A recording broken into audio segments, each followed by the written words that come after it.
నమస్తే. ప్రస్తుతం ప్రజాభవన్లో ఉన్నాం. ప్రజాభవన్లో ప్రజల సమస్యలు ఏ విధంగా తీరుతా ఉన్నాయి, అసలు ఎందుకు ఇక్కడికి ప్రజాభవన్కి కొంతమంది జనాలు అయితే చాలా తక్కువ ఫస్ట్ నుంచి పోల్చుకుంటే, మరి ఇప్పుడు ఎంతవరకు తీరుతా ఉన్నాయి? ఇప్పుడు ప్రజెంట్ కూడా కొంతమంది ప్రజలు మనతో ఉన్నారు. వాళ్ళ సమస్యలు ఏందనేది తెలుసుకుందాం. అసలు దేనికి వచ్చారు? మేము ఇల్లు గురించి sir. Double bedroom. Double bedroom. మరి ఎంతవరకు వచ్చింది ప్రాసెస్? అంటే ఇంతకుముందు గతంలో వచ్చారా ఇక్కడికి? గతంలో రాలేము సార్, ఇక్కడ తెలియదు మాకు. ఇప్పుడు కొత్త ప్రజాపాలన వచ్చిన నుంచి వచ్చినాం. పోయిన వారం వచ్చినాము, ఈ వారం మాకు ఇక్కడ తెలియదు. 2 సార్లు వచ్చినాం. ఏమనలేదు సార్, చిట్టి రాసిండి కలెక్టర్ ఆఫీస్కి పోండి అని చెప్తుండ్రు. అక్కడ మేము ఎక్కడ వెళ్ళాలని మళ్ళీ ఒకసారి అడుగుదామని వస్తే అక్కడనే వెళ్ళుండ్రు. అక్కడ మీకు ఇక్కడికి రావడమే సరిగ్గా తెలీదు. ఇక్కడ చిట్టి ఇచ్చి కలెక్టర్ కాడికి పోమంటే ఎట్లా పోతారు? అదే చెప్పండి, ఎక్కడ వెళ్ళాలో చెప్పండి.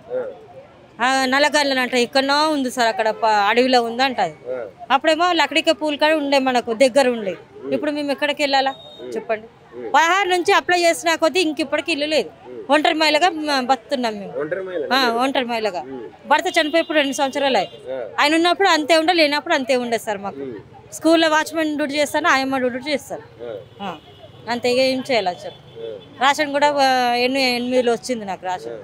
ఇప్పుడు ఒంటరి మహిళలకు పెన్షన్ కూడా రేవంత్ రెడ్డి వచ్చిన తర్వాత పెంచిండు అని చెప్పారు కదా. పెంచలే, ఏం పెంచాలి? అదే వస్తుంది కదా సార్, 2016 వస్తుంది కదా. ఇగో ఈరోజు వచ్చింది మెసేజ్ కూడా. మెసేజ్ ఇగో ఈరోజే పడ్డాయి. ఇగో ఈరోజే పడ్డాయి. ఇగో 2016 రూపాయలు అంతే పడుతున్నాయి. ఎడబడుతున్నాయి తెలుస్తున్నాయి మీకు, అన్ని తెలుస్తాయి కదా. మీది 6,000 పెన్షన్ చేసిన అని చెప్పిండు. దాని తర్వాత మహిళలని, అసలు ముఖ్యంగా మహిళల కోసం పనిచేస్తుంది అంటుండు గవర్నమెంట్. ఏం లేదు సార్, మహిళలకైతే ఏమీ చేస్తలేడు. ఏం చేస్తలే. ఉన్న వాళ్ళకి ఆ లీడర్లు ఏం చేస్తారు, పక్కన వాళ్ళకి దోలుకొచ్చుకుంటుండ్రు.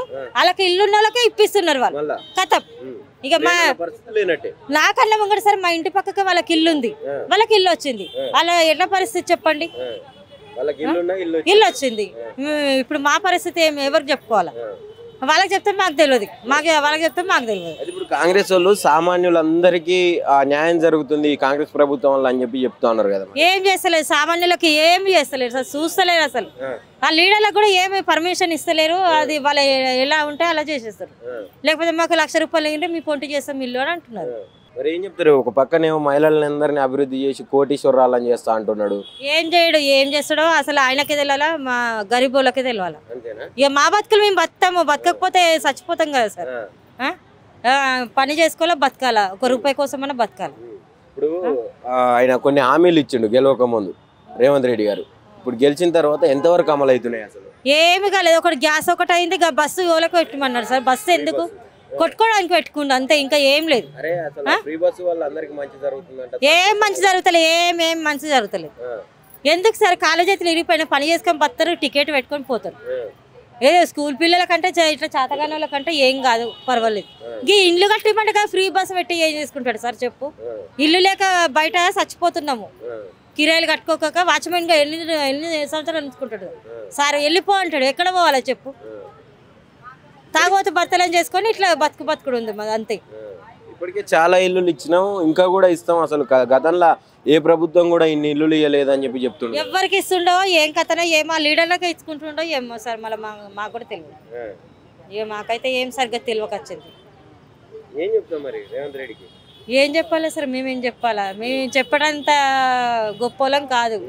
అరే అసలు ప్రజాపాలన అని చెప్తుండు, ప్రజలతోటి డైరెక్ట్ మాట్లాడుతా అన్నాడు కదా గెలవక ముందు. మళ్ళా ఏం చెప్పాలంటున్నా? మీతో డైరెక్ట్ మాట్లాడే స్వేచ్ఛ కలిగించారు. లోపల లేరా? ఆఫీస్ కాడికి పోతే అక్కడ మీరు వెళ్ళిపోండి కలెక్టర్ తోటి మాట్లాడనియరు. ఎక్కడ వెళ్ళాలా చెప్పు?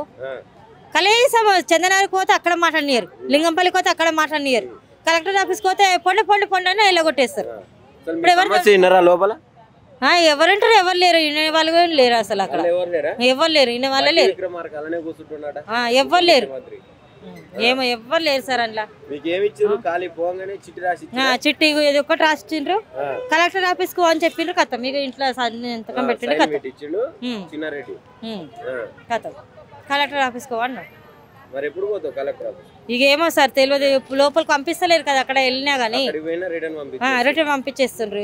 సోమవారం మెలిసి చూడాలా మళ్ళీ తెలియదు. ఫైనల్ గా ఇప్పుడు అసలు ఈ ప్రభుత్వం ఎట్లా ఉంది? ఇప్పుడు సంవత్సరంన్నర అవుతుంది ప్రభుత్వం. ఇంకొక 2-3 నెలలు అయితే 2 సంవత్సరాలు అయితే వచ్చి 2 సార్లు ఏం చేసిండు సార్ చెప్పు? స్టాంపులు సరిగ్గా వేసి ఎంత బాధతో ఉన్నారో తెలుసా జనాలు. చాలా కష్టంగా ఉన్నది. కానీ గరీబులకు చూడు మన అంతే, మా సంతోషం ఇంకేం లేదు. నీ పేరు ఏం పేరు? రాధా. నా పేరు రాధా. రాధా. ఎక్కడి నుంచి వచ్చి? నేను మేడ్చల్ల డ్యూటీ చేస్తా, సఫాయిలో పని చేస్తా. అంటే గ్రామ పంచాయతీ ఉన్నప్పటి నుంచి చేస్తున్నా.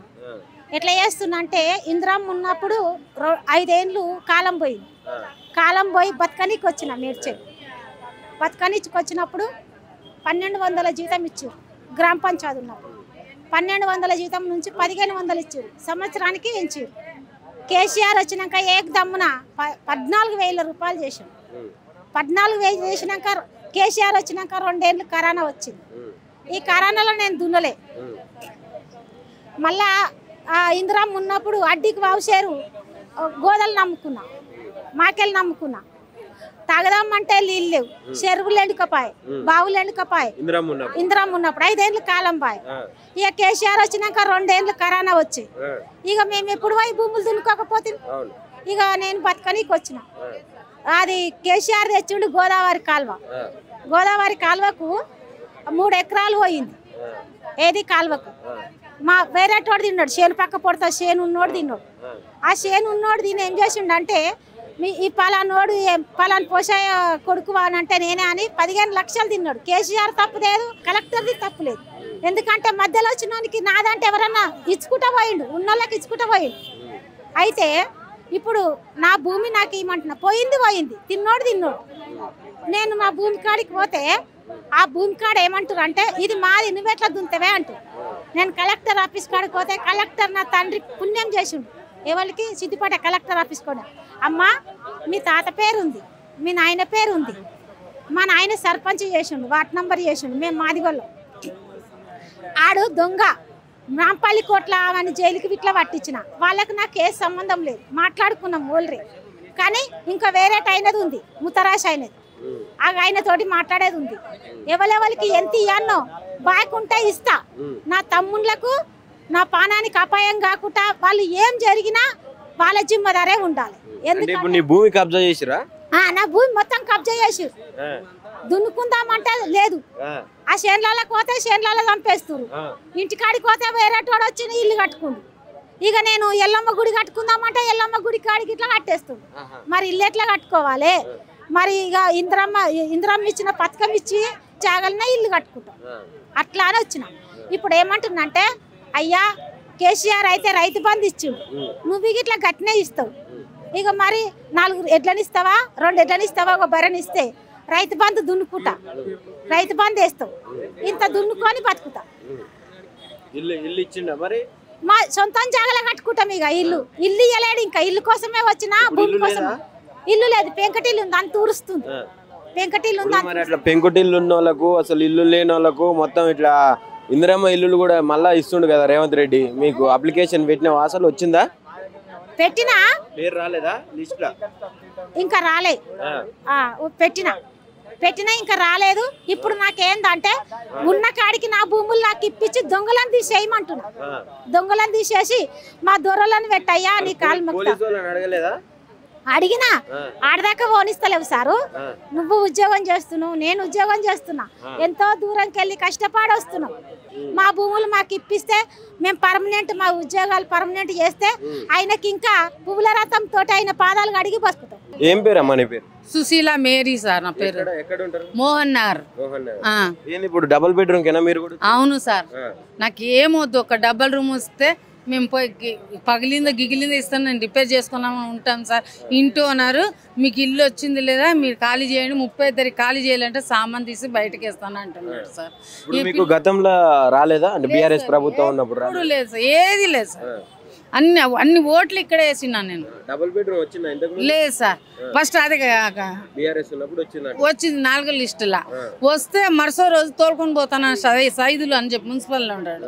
తోలుకొని పోతే మరుసో రోజు కోడ్ వచ్చింది, అదే ఓట్ ఎలక్షన్ కోడ్ పడితే పోయింది. మళ్ళీ ఇట్లా అయిపోయింది, ఉల్టా పల్టా అయిపోయింది.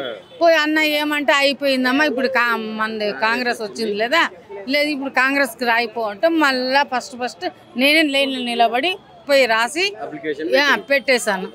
పెట్టేసి ఇప్పుడు అంటారన్న లాస్ట్ ఇప్పుడు ఓనర్ ఏమంటున్నాడు, నువ్వు ఫస్ట్ 30 తారీఖు ఖాళీ చేయాలా అంటాడు. ఈ పిల్లలన్నీ పెట్టుకొని నేను ఎక్కడ పోవాలన్నా చెప్పన్నా. ఇప్పుడు నువ్వు అప్లికేషన్లు కాకుండా ఇక్కడ ప్రజాభవన్కి ఎన్నిసార్లు వచ్చినావు ఇప్పటిదాకా? నేను 6 సార్లు వచ్చాను సార్. 6 సార్లు. అవును సార్. ఎలాంటి స్పందన ఉన్నది లోపల నుంచి? అసలు లోపల వస్తుందమ్మా 2 నెలలు అవుతున్నాం, 3 నెలలమ్మా అవుతుంది, 5 నెలలు అవుతుంది అంటున్నారు. మేము 5 నెలల దగ్గర నేను ఎక్కడ పోయి ఉండాలా సార్? ఇంటి ఓనర్ ఉంచుతాడా? సామాన్ తీసి బయట పరిస్తే నేను ఒక్కదాన్ని ఆడది ఎక్కడ పోవాలి దిక్కు? ఇప్పుడు ఇస్తున్నాం అని చెప్తారు కదా, ఇప్పుడు ఇందిరమ్మ ఇల్లు అని చెప్పి అవి ఇస్తున్నాం అంటారు, డబుల్ బెడ్రూమ్లు ఇస్తున్నాం అంటారు, మరి అవన్నీ ఎటు పోతున్నాయి అన్నట్టు మీకు ఎందుకు రావట్లేదు? అదే తెలియట్లేదు సార్, నేను చదువుకోలేదు. మీ అట్లా అదే పేపర్ లెటర్ని రాసిద్దాం అనుకుని ఆ పిల్లలు పేపర్ తీసుకుని రావే, ఎవరైనా ఉంటే రాసిద్దాము, మాకు 30 తారీఖు ఇల్లు ఖాళీ చేయ అంటారు సార్. నేను ఎక్కడ పోవాలా? కరెంటు బిల్లు కట్టాలి, 4000 వచ్చింది కరెంటు బిల్లు, మేము ఎక్కడ పోవాలా సార్ పిల్లలని ఎత్తుకొని? మరి ఈ విషయం అంతా మీరు లోపల చెప్పిరా? చెప్పాను సార్. ఏమన్నారు?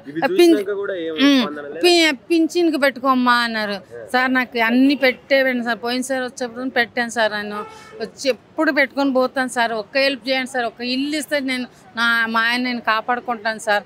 ఆయనకి ఏమని అవుతాను, నేను మనవరాలు ఉంటాం సార్.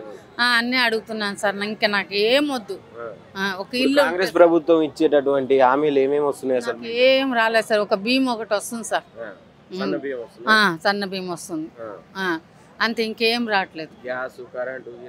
ఏం లేదు సార్. గ్యాస్ వస్తుంది కంటే కదా 900 రూపాయలు తీసుకుంటున్నాడు. లేదు